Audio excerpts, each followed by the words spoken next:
અઠવારો તમારો મળ્યો જિંદગી જીવવા જેવી લાગે કાયમ ભેડા ને ભેડા રેજો આ મનખાની વાટે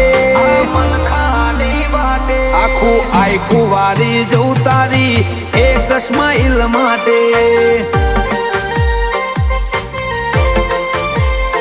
ઓશો બીજું કોઈ નહીં એક તમને જોવા માંગે અમને રતી ના પોહાય તમને ઠેહ પણ જો વાગે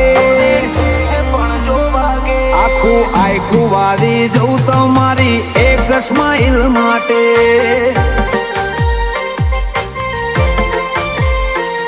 ઓય ભવનો ભેટો થાય એ તો રમના ઘરનો લેખો લેણ દેણ વાળો લલાટ હશે તમારો ને મારો ઓય ભવનો ભેટો થાય એ તો રમના ઘર